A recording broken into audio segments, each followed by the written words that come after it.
आप सऊदी अरब आना चाह रहे हैं, गलती से भी सऊदी अरब में इस कंपनी पर मत आना। दोस्तों ऐसे कंपनी आपको बहुत सारी मिल जाएँगी सऊदी अरब में, लेकिन आपको इस कंपनी में बिल्कुल नहीं आना क्योंकि दोस्तों ये कंपनी एक ओपन जेल है। अगर इसमें आ जाओगे ना इस बुरी तरीके से फँसोगे कि वापस जाना भी मुश्किल हो जाएगा।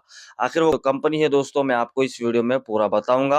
वीडियो पूरा एंड तक देखो, वीडियो को लाइक नहीं करे तो वीडियो को अभी से लाइक कर दो और आगे शेयर करो ताकि लोग आकर के इस कंपनी में ना फँस सके। ऑलरेडी लोग फँसे हुए हैं, वो लोग बहुत परेशान हैं, ना वो जा पा रहे हैं, ना वो आ पा रहे हैं। तो दोस्तों ये कौन-सी कंपनी है? दोस्तों प्राइवेट कंपनी होती है, हर जगह पे होती है गल्फ़ में प्राइवेट कंपनी एक होती है और दूसरा होता है कफ़ील के साथ काम करना और तीसरे नंबर पे होती है दोस्तों सप्लायर कंपनी। ठीक है ना? नाम तो ये बड़े-बड़े रख लेते हैं कंपनीज़ के, लेकिन इनके पास अपना खुद का कोई काम नहीं होता। ये कौन-सी कंपनी है? ये सप्लायर कंपनी है। सप्लायर बोलते कि बहुत सारे लोगों के दिमाग में बात आ गई होंगी कि भैया हाँ, सप्लायर कंपनी। अब जो प्राइवेट कंपनी होती है ना, तो प्राइवेट कंपनी में क्या है अपना खुद का वर्क होता है। यहाँ पर कोई दूसरा वर्क नहीं होता है। उनके पास जो काम चलता है, वही काम होता है। लेकिन दोस्तों अगर आप सप्लायर कंपनी में आएँगे ना, तो क्या-क्या प्रॉब्लम्स आपको हो सकती है। ठीक है? सप्लायर कंपनी क्या करती है, बंदों को बुला करके अपने कैंप में रखती है। फिर जैसे ही उनको किसी और जगह पे कोई कॉन्ट्रैक्ट मिलेगा या कहीं काम मिलेगा, तो ये कंपनी वाले क्या करते हैं, उस कंपनी से या वो जहाँ पे काम जिसको ज़रूरत है, वहाँ पर ये लोग बात करते हैं, सैलरी, बंदे के हिसाब से सैलरी बात करते हैं। ठीक है? ये जहाँ भेजते हैं, वहाँ से 3000 2500 रियाल चार्ज करते हैं और जो इनका वर्कर होता है, वर्कर को कितने पैसे देते हैं? 1200 रियाल, 1500 रियाल, 1400 रियाल, इस तरह से सैलरी देते हैं, ठीक है? और दोस्तों जैसे ही वहाँ काम खत्म हो जाएगा, बंदे को ये लाकर के अपने कैंप में रखेंगे और वो कैंप में कोई सुविधा सही नहीं होती, ना खाने को पैसा रहेगा और देखो जब तक काम चलेगा तब तक उसमें आपको सैलरी मिलेगा। काम नहीं चल रहा है, आपको लाकर के कैंप में रख दिया है, उसके बाद में आपको सैलरी नहीं मिलेगी। आधी भी सैलरी नहीं मिलेगी, यहाँ तक कि खाने को भी पैसा नहीं मिलेगा। ये सप्लायर्स कंपनी जो है ना, इसमें बहुत सारे लोग आज भी फँसे हुए हैं, सैलरीज़ के लिए इंतज़ार कर रहे हैं। और दोस्तों ये लोग जो 1200, 1300, 1400 जो भी सैलरी देते हैं, ये सैलरी भी टाइम पे नहीं देते। ये सैलरी भी 10 दिन लेट करके देंगे या 15 दिन लेट करके देंगे या 1 महीने की रुका लेंगे, दूसरे महीने की देंगे। इस तरह से ये सप्लायर कंपनी वाले करते हैं, ठीक है ना दोस्तों? और ये लोग इक़ामा जो है साल को साल बनाते हैं, ठीक है? अगर काम नहीं चल रहा है तो ये लोग इक़ामा भी नहीं रिन्यूअल भी नहीं करवाते हैं, ठीक है? वो इक़ामा वैसे ही पड़ा रहता है। और ना ही ये आपको फाइनल एग्ज़िट देंगे, ना एग्ज़िट री-एंट्री देंगे। बोलेंगे सीधा-सीधा 2 साल मुकम्मल करो।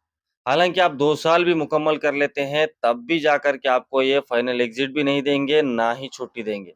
अगर आप ज़्यादा ज़बरदस्ती करने की कोशिश करेंगे, तो ये आपको धमकी डालेंगे कि हम पुलिस में दे देंगे इस तरह से या हरोब में डाल देंगे या बैन लगा देंगे तुम्हारे ऊपर सऊदी में, इस तरह से, ठीक है? ऐसा होता है भाई, ये सप्लायर कंपनी की मैं बात कर रहा हूँ, गलती से भी सप्लायर कंपनी में मत आना। देखिए दोस्तों, जब आप एजेंट के पास वीज़ा ले रहे होते हैं, तो अच्छे से पूछताछ करिए, क्योंकि बहुत सारे लोगों को कंपनी बोल के भेज दिया जाता है, लेकिन बंदा जब यहाँ आता है तो उसको पता चलता है कि ये सप्लायर कंपनी है। एक रूम देते हैं, एक रूम जो उनके कैंप होते हैं, वो उसमें जो रूम होते हैं, एक-एक रूम में 8-8, 10-10 जनों को जो है वो लोग रखते हैं। खाने-पीने का तो बहुत मुश्किल होता है। ठीक है? और सैलरी तो बहुत कम होती है इसमें 1200, 1500 हालाँकि एक हमारा दोस्त भी फँसा हुआ है, लेकिन बेचारा मजबूरी के तहत जो है वो बस 1200 में कर रहा है। इस टाइम में 1200 में काम करना कोई फ़ायदा नहीं है सऊदी अरब में, ठीक है? और जो इनका कोई रूल्स, कोई रेगुलेशन होता ही नहीं है। इन ना ये किसी की सुनते हैं, ना किसी की मानते हैं। अब बहुत सप्लायर कंपनी बहुत है दोस्तों, मैं नाम नहीं बताऊँगा लेकिन यहाँ बहुत सारे कंपनीज़ है जो बड़े-बड़े कंपनीज़ है। सप्लायर्स की कंपनी चलाते हैं। इनका अपना खुद का कुछ काम होता ही नहीं है, ठीक है? अब जो प्राइवेट कंपनी होती है, प्राइवेट कंपनी जो होती है उसका खुद का काम होता है, जो भी बंदा आता है उसकी कंपनी में ही काम करता है, वो वहीं से वापस जाता है।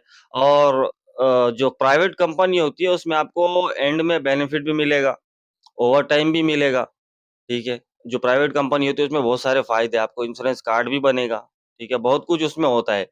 लेकिन सप्लायर कंपनी में आपको और एक प्रॉब्लम क्या होती है आप जहाँ काम कर रहे हैं अगर वो समझो लीगल तरीके से नहीं कर रहे, इल्लीगल तरीके से कोई काम करवा रहा है, पुलिस-वुलिस आएगी, वहाँ पर भी आपको मसला पड़ जाएगा, पुलिस वाले पकड़ के ले जाएँगे, ठीक है? तो बहुत सारी बातें हैं इस कंपनी के बारे में मैं अगर बताना शुरू कर दिया तो बहुत लंबा वीडियो बन जाएगा। मैं शॉर्ट में आपको बता रहा हूँ कि गलती से भी ये सप्लायर कंपनी में मत आना। अगर आपको कोई एजेंट बोल रहा है कि भाई ये कंपनी है और ये कंपनी में जाकर के आपको काम करना है, चाहे वो कितना भी बड़ा नाम रहने दो, नाम से नहीं चलेगा। और एक बात आपको बताता हूँ सऊदी में कुछ कंपनियाँ हैं जो कि नाम बदल-बदल के चलाते हैं। पहले एक नाम रखेंगे, फिर उसके बाद दूसरा नाम रखेंगे, फिर द यानी कि अलग-अलग नाम से वीज़े निकालते हैं। कंपनी एक ही होती है, लेकिन नाम अलग-अलग होते हैं। क्यों?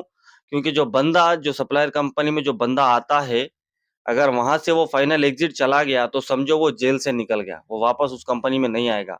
लेकिन कंपनी वाले क्या गेम खेल रहे हैं, कंपनी का नाम ही बदल रहे हैं। वही कंपनी रहती है, आदमी वही होते हैं, सब वही होता है।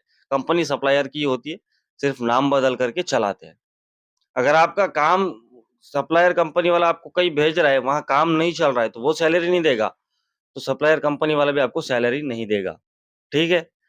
तो जब भी आप कंपनी का वीज़ा ले रहे हैं, तो पूरा तहकीकात करो, मालूमात करो या फिर कोई आपका जान-पहचान वाला है, तो उससे बोलो कि भैया ये कंपनी कैसी है, मालूमात करने के लिए बोलो, अगर वो हो सकता है तो मालूमात करके आपको बोलेगा। लेकिन भैया गलती से भी सप्लायर कंपनी में मत आना, वल्लाही बहुत मुश्किल का सामना करना पड़ेगा। लोग मजबूरी के तहत जो है ना सुसाइड भी कर लेते हैं ऐसी कंपनीज़ में। क्यों? क्योंकि 6-6 महीना सैलरी नहीं मिल रही है, 8-8 महीना सैलरी नहीं मिल रही है, खाने को पैसा नहीं है, तो बंदा क्या करेगा? क्योंकि जब बंदा अपने कंट्री से अपना गाँव, घर, फैमिली छोड़ के यहाँ क्यों आता है? पैसा कमाने। उसको पैसा ही नहीं मिल रहा है टाइम पे, तो फिर वो करके फ़ायदा क्या है? उतना टाइम से वो मेहनत करके फ़ायदा क्या है? कुछ फ़ायदा नहीं है। हालाँकि वो लोग जहाँ काम पे भेजते हैं, वहाँ से वो पैसा उठा लेते हैं, पेमेंट उठा लेते हैं, लेकिन बंदों को सैलरी नहीं देते। ठीक है? ये होता है दोस्तों सप्लायर कंपनी में। हालाँकि ये बात जो है बहुत सारे लोगों को मालूम है, फिर भी जो है बताना पड़ता है क्योंकि जैसे कंपनी वाले अपडेट कर रहे हैं ना, नाम बदल-बदल के लोगों को बुला कर के फँसा रहे हैं। उसी तरह से हमको भी बताना पड़ता है, इसीलिए मैं ये वीडियो बना कर के आप लोगों के साथ में शेयर कर रहा हूँ। ठीक है ना? कंपनी का अगर नाम सुने तो पहले कंपनी के बारे में चेक कर लो, उसके बाद में आप सऊदी अरब में कंपनीज़ में आओ काम करने के लिए। प्राइवेट कंपनी है तो बेस्ट है। अगर कोई कफ़ील के पास आ रहे हैं आप, तो भी बेस्ट है, लेकिन सप्लायर कंपनी में बिल्कुल भी नहीं आना है। ठीक है ना? तो मिलते हैं दोस्तों आप लोगों के साथ में नेक्स्ट वीडियो में, ख़्याल रखिएगा। चैनल पर नए हैं तो सब्सक्राइब कर लीजिए और वीडियो को लाइक करना मत भूलिए। चलिए, मास्सलामा, अल्लाह हाफ़िज़, फ़ी अमान अल्लाह।